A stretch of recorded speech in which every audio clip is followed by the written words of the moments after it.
Hello, everyone. Thank you for joining us today. My name is Taylor Bloom, and I'm the CEO of SportTechie. We typically host our annual State of the Industry event to gather innovators and doers in the sports industry to focus on the latest trends and ideas for how tech is disrupting the business of sports. But obviously, the industry is going through some unprecedented times. This year's virtual State of the Industry, we'll hear from a strong lineup of leaders that the SportTechie team has specifically curated.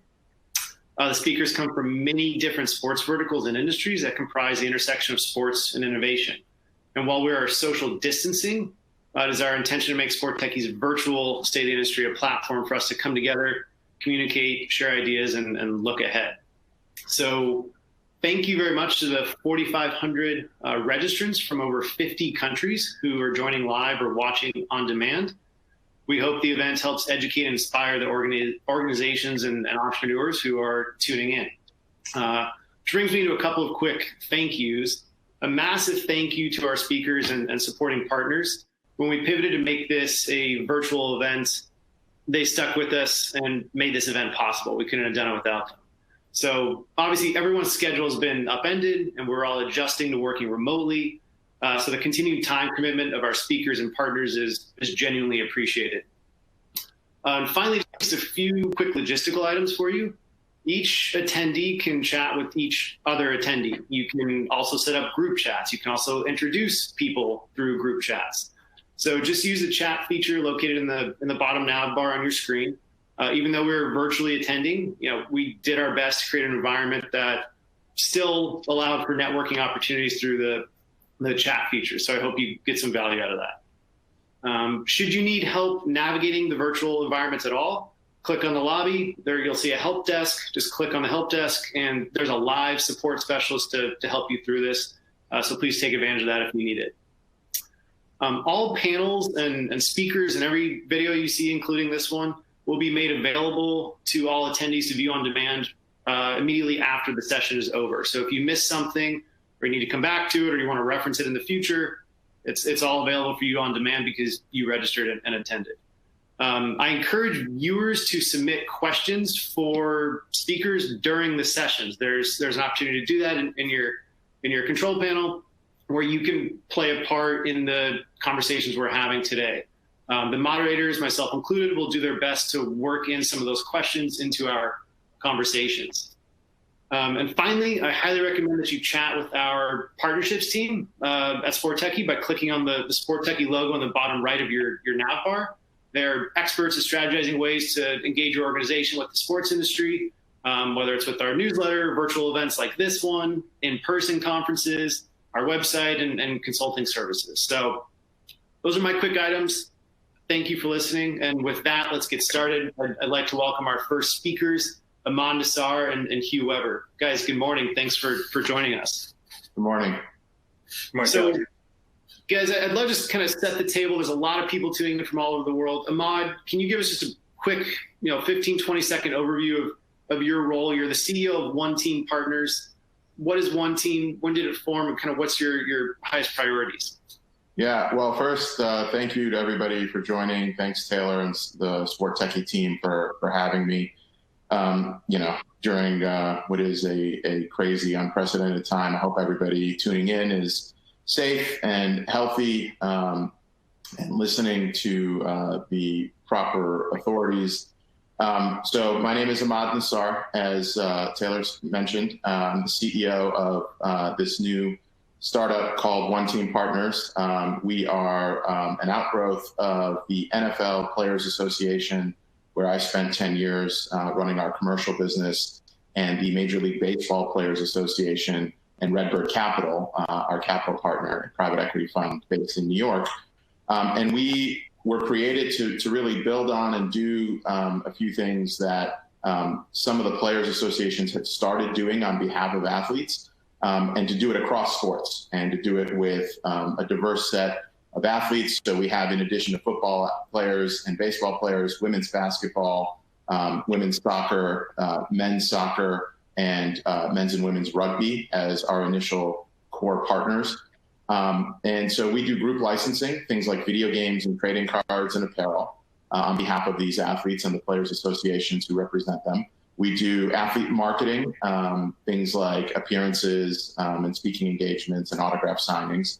And we do venture investing. Those are the three things that we do on behalf of our partners. And we launched January 1st officially. So, we moved into new offices 2 weeks ago. We got 2 days in those new offices before everybody started working from home. But we are happy to be here and happy to be with you all. Thank you, Ahmad. And Hugh, same question to you, just a brief overview like Ahmad gave you. You're the president of Harris Blitzer Sports Entertainment. Can you just kind of provide, the properties you guys manage and your place in the sports industry real quick? Yeah, so I'm president of Harris Blitzer Sports, which is, for those that don't know, it's a collection of teams and facilities, starting with the Philadelphia 76ers, the NBA, the New Jersey Devils and the NHL, Prudential Center, which is a top 10 venue in the U.S. for concerts and family shows. And then also we have investment platforms called HBSEV, which we're making bets and placements with, startups and technology firms that are in and around the sports ecosystem. We also have an innovation lab or incubator in Camden, New Jersey. And we also have a collection of what we would call minor league and developing teams, along with our esports platform. So it's a collection of portfolio of teams. My role is getting these teams operating in one unified way. We have team presidents at each that kind of roll up through HBSE. And what makes us a little bit unique from kind of the other organizations that have collections of teams and buildings is that we are not geographically located. We have people working across the globe and supporting our teams, but we do it through a unified organization, both on the sporting side and on the business side. So, it's a pleasure to be here. And obviously, this is interesting times that we're managing, and it's good that we're doing it together.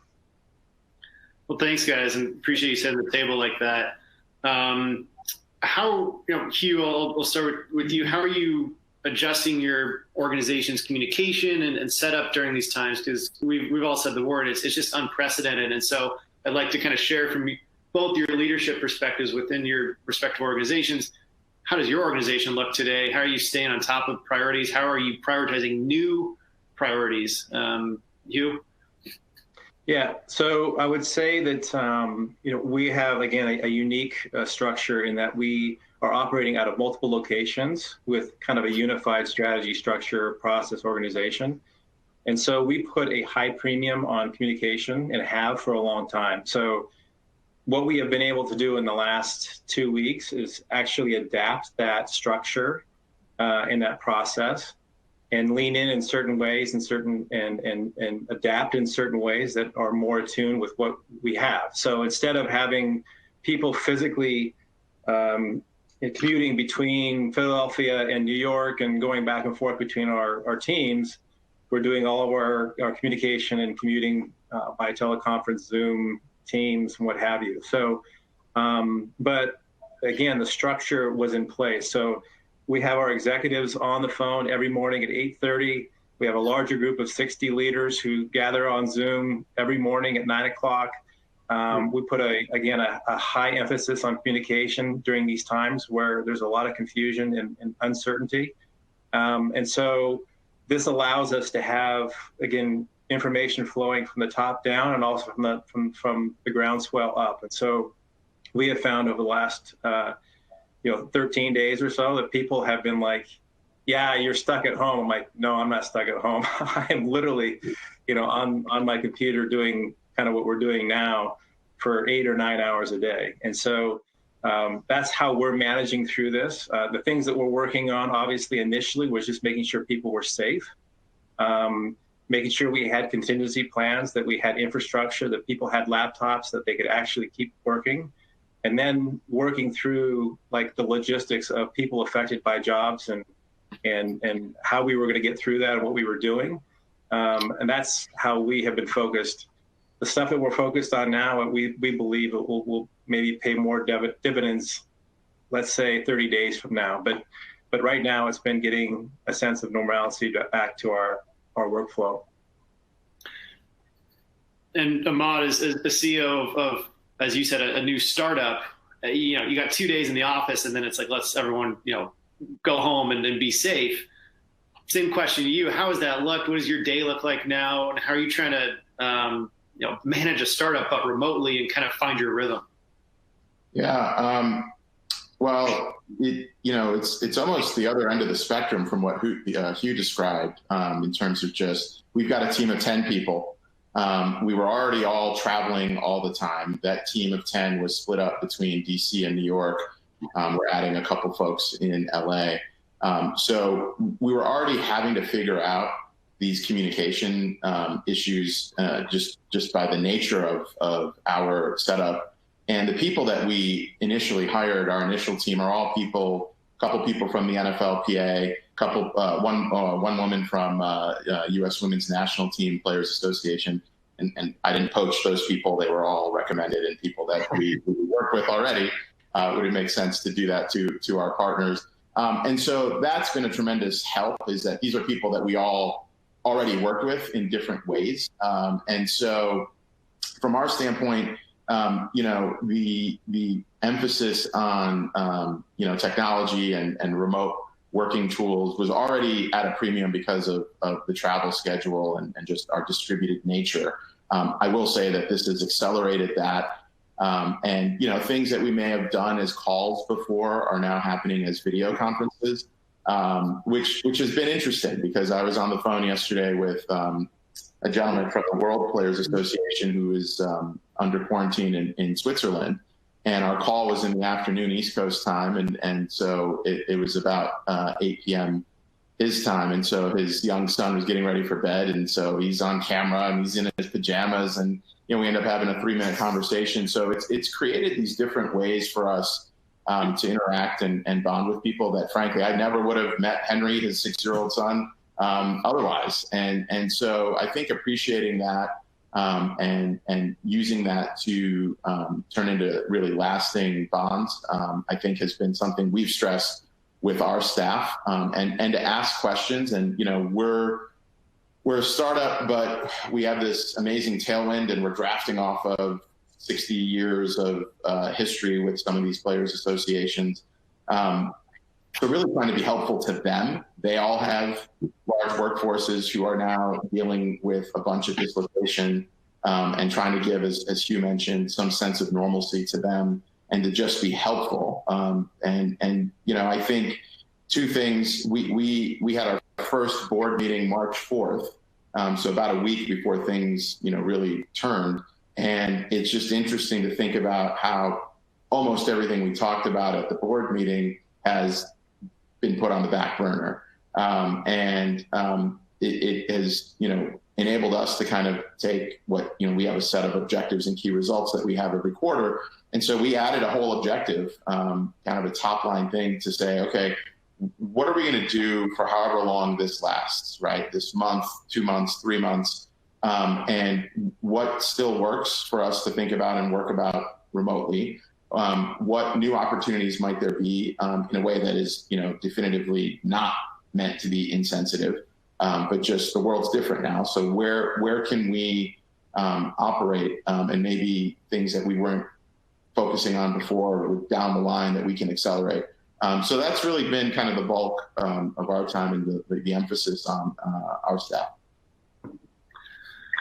So, building on that, Ahmad, I want to ask both you guys, now that you're kind of getting your teams organized and trying to adjust to the new normal, what are you looking at in the sports industry that may be different as a result of this massive historical experience we're all going through? And Hugh, I would ask that to you first of,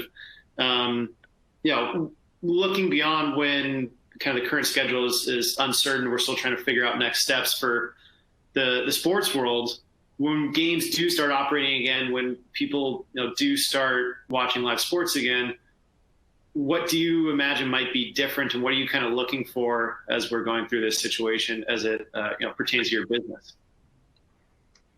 So Taylor, I think a lot of that is incumbent upon how long this lasts and how this plays out. So I think the one thing that we all have to accept is that we're going to have to be dynamic and adaptable and continue to take opportunities that come along.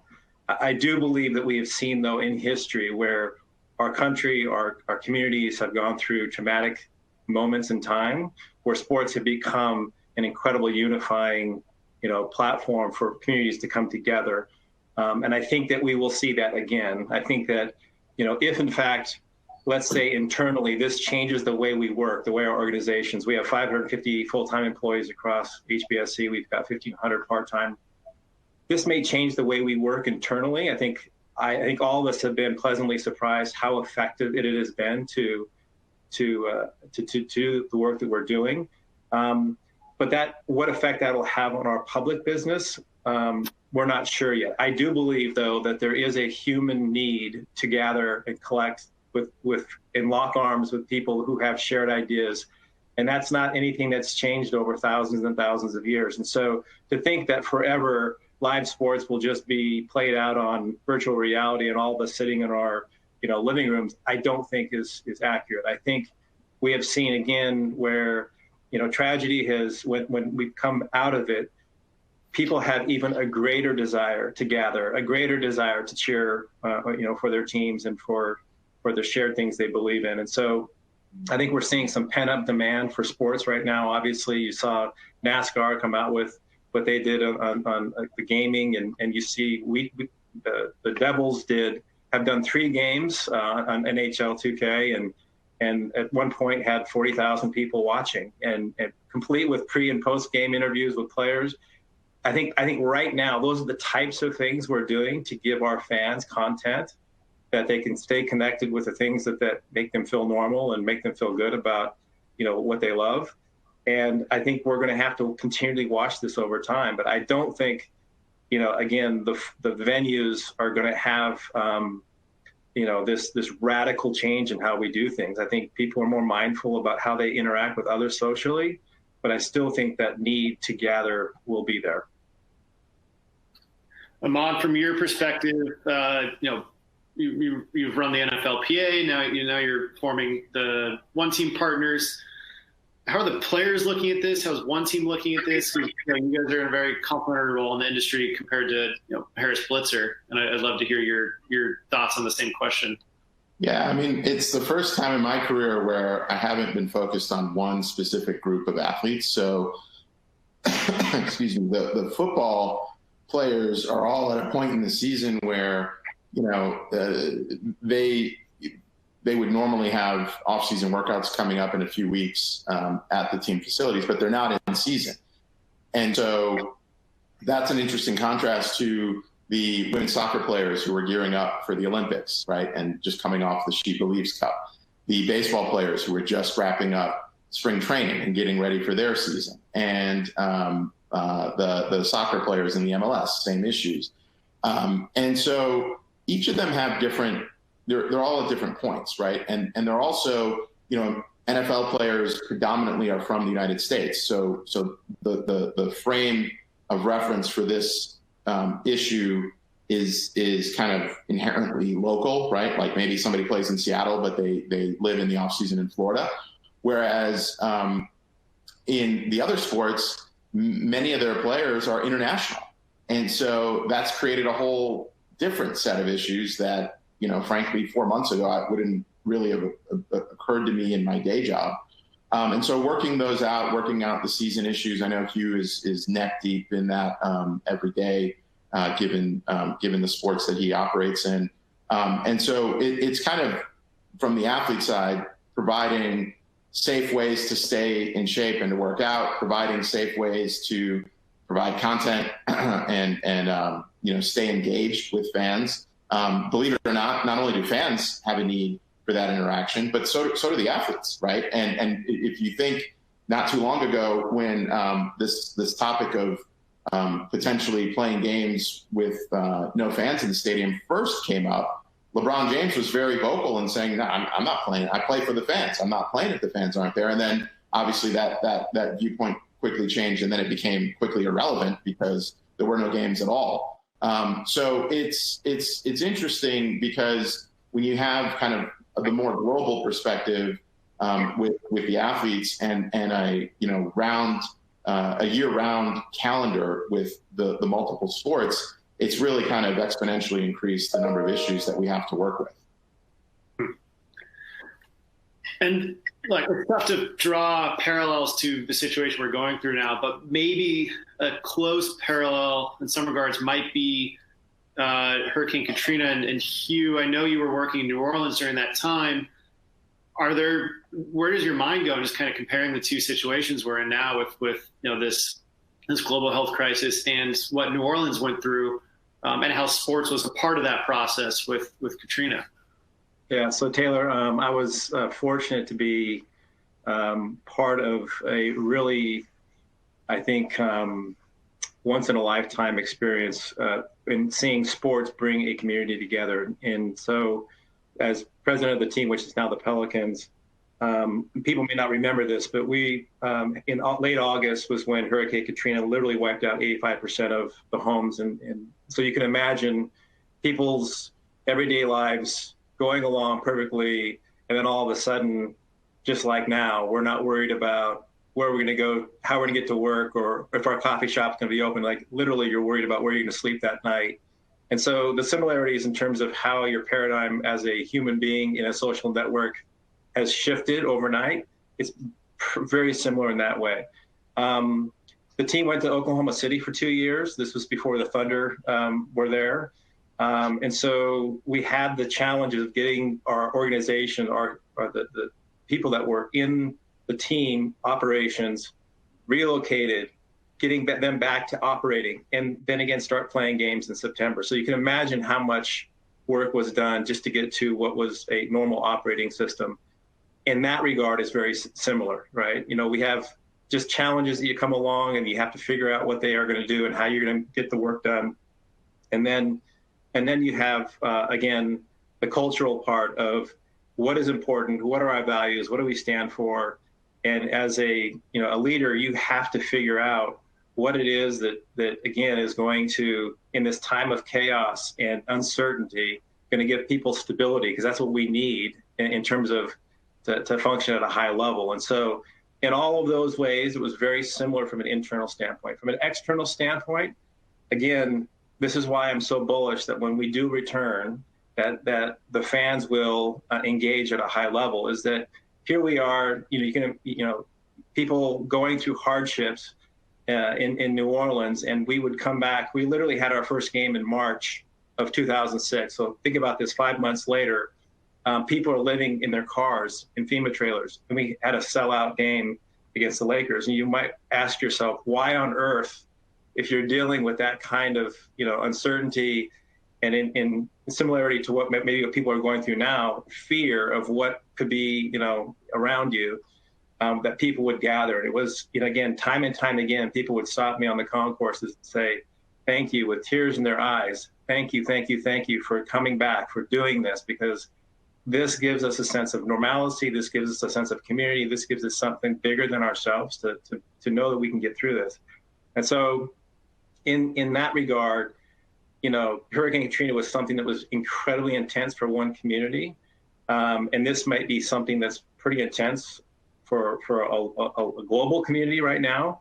But again, I think that sports will play a role in how we might think through, again, our life, the things that we need, how we gather as community and families. And so in that regard, I think that Katrina is a bit of has been an incredible experience that I've been able to draw upon in this situation as we keep our teams working together and thinking about how it is we can be impacting our fans. Thanks for sharing those thoughts with you. Guys, I want to switch gears just a little bit. And obviously we're all acknowledging it's a challenging times and everyone's trying to be nimble and adaptive. I want to talk about, whenever there's change, there's also opportunity that comes along with that change.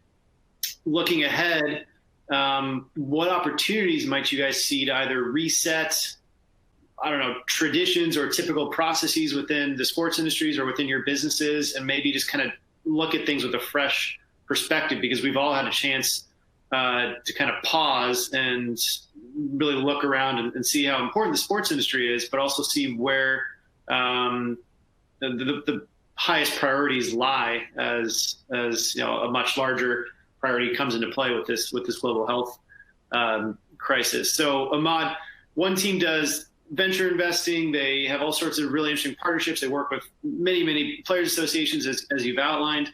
What opportunities might you see for OneTeam going forward when everything's back up and running?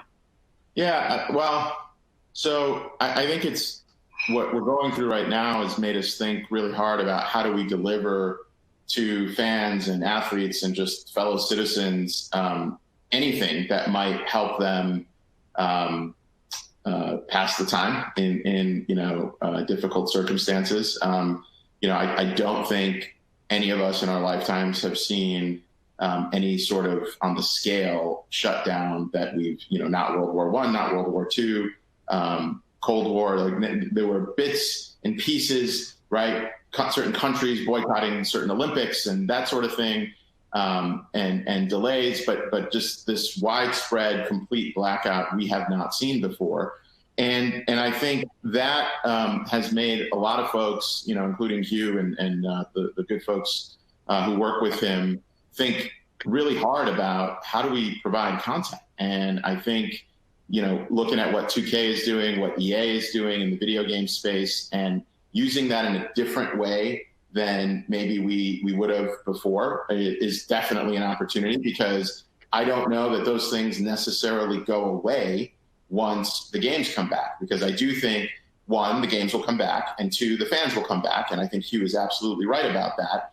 The interesting part is I think a lot of those other elements that we are now focusing on will stay, right? I don't know that they will necessarily go away, particularly for sports. And, the NBA is one of the best examples of this. Sports that have fans in far-flung places who may not be able to travel to go to a game, even once travel restrictions and quarantine restrictions are lifted. And so being able to engage with those fans, and so that's content more broadly, that's video gaming, virtual reality. I think it's going to force a lot of folks to think differently about youth academies and, camps and clinics. So historically at the NFLPA, last year we worked with 200 NFL players on their off-season camps, reaching out to kids in their communities. And we work with over 50,000 kids and their families to help enable what the players were doing at the youth camp level. And none of those are going to happen this year, right? And so what alternative ways are there to make sure that kids are active, that kids are healthy, that kids are learning, that folks who are elite athletes are still able to get what they need to continue down that path, so that 3, 4, 5, 6 years from now, they're playing at the highest levels. And I think that's going to create opportunities. And that's all stuff we're looking at. And it ties in quite nicely with the fact that athletes that we represent are home and not busy working like a lot of folks. And so thinking hard about what are those tie-ins. I think those are all things that we're definitely focused on. Hmm. Thank you, Ahmad. And Hugh, same question to you. We're in a time of change. What opportunities do you see coming from that change? I think Ahmad hit him. I think that this is going to open up, potential new content, new ways for us to think about engaging with our athletes and stars that he represents. And I think that our corporate partners, the folks that we work with, they're going to look more for platforms and not just, simple images of in signage. I think that this is a trend that's been going on. I think that the globalization of our sport will continue to grow and morph. But I can't tell you, Taylor, I'm going to put my finger on this as one particular thing that I think will change. I think it's just too new. I think, again, a lot of it depends on how long this period lasts and how things play out. And but I will tell you, as organizations, we are much more nimble. We will rely on technology much more. We'll be much smarter about how we engage with our fans. I think that the days when you said, listen, the only way we could have a personal touch point with our fans is if we all gather in a room and we get to shake hands and give hugs. And I think people are feeling really connected through these types of forums. And I think that we'll be able to use these in broader ways to actually help our fans feel more engaged with our athletes. Thanks for looking forward a little bit, guys, even though we're still in the thick of the situation. And Hugh, I'd be remiss if I didn't ask. Just Harris Blitzer made some headlines about reducing staff payroll and trying to manage their staff through these times. And I know you guys have made some adjustments there. Take us through that process. I know you guys made 20% pay cuts to some employees, and you've since adjusted. What was that like, and how are you looking to push forward? Yeah, so it's one of the things I will say through this period of managing chaos and is we have an incredible leadership team, a team of executives I work with either through the NBA, but they've come from all backgrounds, NHL, live entertainment, and even outside of sports. And I will tell you, our culture, if you don't know HBSE culture, it's incredibly rooted in our values, and we're aligned, and it's kind of a team first mentality. And so, again, we had a working group that was, 10 days ahead of really the shutdown of the leagues. And one of the things that we started working through right away is how we as an organization continue to get strong and grow and develop. We all have aligned interests, the way that we work all of our compensations all aligned across all the teams. So one of the things we did right away is to say, listen, what do we value most? And it was, we want to save jobs. We want to make sure people are whole. We want to make sure we get through this together. And so as a leadership team, we put together a number of proposals that we presented to Josh Harris and David Blitzer, all of which were around sustainability of the business through an uncertain time.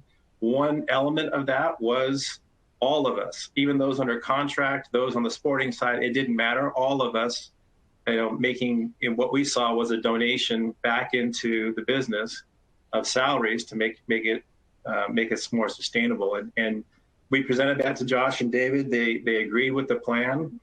And I think what we underestimated, candidly, was the impact on their brands, right?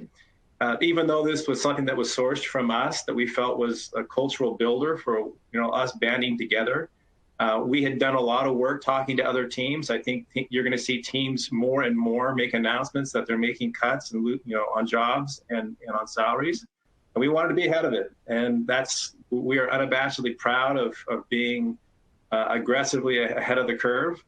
And I think what we realized this week is it had an unintended consequence of blowing, of affecting the brands of Josh and David, which was not purposeful. So that was when they came back and said, listen, guys, we appreciate your stewardship of the business. We appreciate the culture that you've built, but this is ridiculous.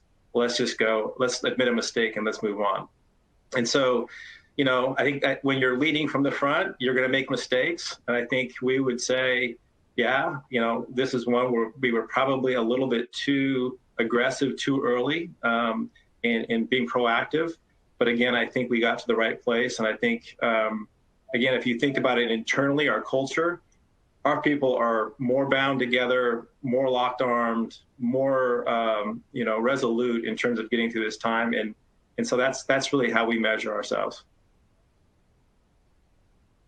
Thanks, Hugh. Appreciate you talking through that. I want to get to some questions from the audience because there's a lot of good ones here, guys. And Ahmad, a specific one for you. I know we talked about opportunities looking forward, but I think there's a really great one here from Daryl. Daryl, I'll give you a quick shout out. From a venture perspective, are there things entrepreneurs should be looking to do? Are there problems that they should be looking to solve? Is there something you're like, hey, I wish this could just be solved. Can someone go fix this? I want to be really specific because there are a lot of entrepreneurs and founders tuning in. And I think that's a really interesting question to pose at this time, Ahmad. Yeah, well, I mean, it's exactly the right type of question to be asking, right? Because you want to be anticipating what folks need. And so I just think about you, Taylor, in this conference. You went from an event that was supposed to be live and in person and probably about 1/10, if not smaller, the size of the audience that has RSVP'd. I think you said 4,500 people had registered. So yeah, it was definitely going to be less than 500, if not even, half that size. And so when you we're trying to figure out how do you then pivot and make this, and it's not even pivot, right? Completely left turn and make this a virtual conference and enable the things that you said at the top of this session about welcoming people and saying, hey, there's this chat feature and networking and all this. You probably had to research a bunch of software and figure out what would work for your needs. And so I think, we've had to do a bunch of that, right? Everybody knows about Zoom and Microsoft Teams. If they didn't before, they definitely know now. It's been great for those companies that they've already existed. And so thinking more about those types of things, and they're not even limited to technology, because as you said, when the games come back, they're probably not going to come back in exactly the same way as before. And I mean that in they're going to come back in a more broad way. And so thinking, and I don't confess or pretend I don't know the answer, Daryl, sorry. But I think the questions I would be asking is, what does that look like? And what are some things that maybe Hugh and his team, or Taylor, you and your team, are going to continue to look for, or an EA Sports and their team? Because they make video games, and they make really good video games. But a lot of the stuff that we're talking about, and what Hugh, the example he gave of the Devils game, a lot of that stuff incorporates elements far beyond developing really great video games, right? There's a broadcast component suddenly where there wasn't before. There's a studio a studio session related to interviews, pregame, postgame, and all that. They weren't necessarily experts at that. They're experts at making video games. And so where can any of us really provide value and anticipate those needs coming out of this? That's where I would spend a lot of time. And for folks who are already in the startup space, look at Tesla, GM. I grew up in Detroit. GM and Ford and Chrysler all they shut down their factories, but now they rev the engines back up, not to build cars, but to build ventilators, right? So repurposing some of the things that you all may already be working on, and thinking about not necessarily doing a totally different company, but repurposing the infrastructure that you have and the thought and mission and vision and values that you all have as your own leaders and your companies, and thinking about how can you be most useful in the current environment and coming out of the current environment. So that I know it's not really answering Daryl's question, but I mean, those are questions I would ask. I like how you put that, Ahmad. And Hugh, I would take one of Ahmad's kind of questions and throw it your way. What questions should entrepreneurs be asking now? Because I think it's a great thought process to go through. And your insights as president of HBSE, I think would be valuable. So usually in times like this where you have huge obstacles is when entrepreneurs actually thrive and excel. So I think there will be lots of problems that, that society in general is going to be facing, that entrepreneurs will quickly rush in with solutions. And I think, I think again, we haven't even seen a unified kind of effort across all of the U.S. Like, I'm in New Jersey, like we're in total, isolation, shutdown. I talk to my friends in other parts of the country, and they're like, "Yeah, life's normal. Like my kids just don't go to school. It's fine." But I think once we have like this systematic kind of approach to how we're dealing with COVID-19, I think then you're going to start to see entrepreneurs scale some solutions. In terms of how it looks for sports, I think there are some things that are interesting in terms of, again, fan engagement and or virtual reality that might be accentuate the fan experience, right? But I don't know that it replaces it. So, but I think entrepreneurs have proven to be nimble and quick, and I think you're going to see people solving some real problems that will come up in the next, few months. And to build on that, a question from Max from Indiana University. Thank you, Max. Guys, this is kind of I take as more of a larger philosophical question. What is the most valuable lesson you've learned during this global pandemic? And Ahmad, I would ask that to you first. I personally say, outside of this chat and outside of talking about the sports industry, my mind starts to go what have I really learned and observed? Ahmad, question to you.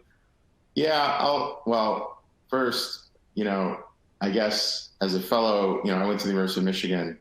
So as a fellow Big Ten alum, I guess in times like these, I will not take any shots at Max being from Indiana. or going to Indiana. But I think the question, I really like that question. And we've challenged our staff to think about that. And the very first day we were all home alone, we said, everybody has to carve out 30 to 60 minutes and just think. Turn off your email, just think about what this all means for you, for us as a business, for us as an industry, however, specific, whatever specifics you want to get into. And we had everybody send in their notes. We compiled them. We shared them with everybody. We had a whole discussion via Zoom on video, just to have that camaraderie. And it really kind of helped give us a renewed sense of purpose. And a lot of it matched up well with what we were doing. And some of it was new. And some of it will be with us 60, 90, 120 days from now when we get some, hopefully, version of an all clear. And I think the thing that I've learned, and all credit to really Hugh and his colleagues at the NBA, sports, our operating principle as a business is sports is the greatest unifier of people that the world has ever seen. And I used to feel a little guilty about that because I think about, well, there's religion and there's arts and there's music. And then I went to the Vatican for a conference in 2016, and I heard the Pope Francis say that sports is the greatest unifier of people. And so I said, okay, if Pope Francis is good with it, then I no longer feel guilty about that. And I still think that. And, we as an industry led the way here, particularly in the United States, right? Until the NBA shut it down that Wednesday night, I believe it was, a couple weeks ago. It was more like Hugh described his friend, right? It was, it's a little, kind of, we're watching the news, but it's not a big deal. And the NBA suspending the season is what made everybody sit up straight. And if you look at the next 24, 48 hours after that, NCAA, all the other sports, but then far beyond sports, right? All the governors started sitting up and paying attention. Wait a minute, right? And so, because what does that mean? That's large gatherings. Well, how large is a large gathering? Is it 500? Is it 1,000? Is it 100? We see 10 now, right? And in some places, you got more than 2 people and they're not related to you, like you got problems, right? And so we led the way in as an industry in shutting things down for everybody's benefit. I think we will lead the way in opening things back up and being thoughtful and being safe on how to open things back up, with the understanding that when we do that, it won't necessarily immediately be back to what we used to think of as normal. And that's okay. And we will find a new normal. And I think it will have lots of new, interesting, fun things and things related to business and things that are profitable and generate more revenue and more jobs, and have an even tighter tie into sports and really reaffirm that sports is still, is, and will still be the best unifier of people. Hugh, same question to you to build on that. What have you learned during this health crisis? So the thing that has struck me is that the world is super small now, right? We, 60 days ago, coronavirus was a exotic thing happening in a land far away, right? It was, we read news and we, read about, different things happening in different parts of the globe, and we think, not in my backyard, won't affect me, doesn't really have any impact or influence on me. And I think that's changed. I think the world and how that plays into sports is as an opportunity. But I think the days when we could just have tunnel vision and focus in on what was happening in our little world is over. Like I think none of us could have predicted 10 days ago the impact, let alone 2 weeks, let alone 2 months. I certainly didn't. I consider myself someone who reads a ton. I consider myself someone who does a lot of, I'm very curious about what's happening around the world. And I'm telling you, we send we send a group over to China to do business virtually every other month. And at first it was kind of an inconvenience, like, oh, I don't know, maybe we can't get in, maybe they're shutting down. And it wasn't like we should be careful and think about how this is affecting our business. We were thinking about how it was affecting our Chinese business. And I think it just took weeks before it affected everything, including our society. And so I think us in sports, we have to think about how the world is changing, what we're doing, how we're leveraging it, as Ahmad has said, and not just in our little communities, in our little corner of the world, because our athletes are big. They're bigger than in many regards are the communities they represent, and how they can influence and impact kind of the global perspective, I think is critical. Guys, we have a couple more minutes, and I want to work in a couple quick questions, and we'll get you out of here on this. JP from SMU and David from James Madison University, I think, had good questions, pretty similar. What advice would each of you give to new college grads looking for jobs or internships right now?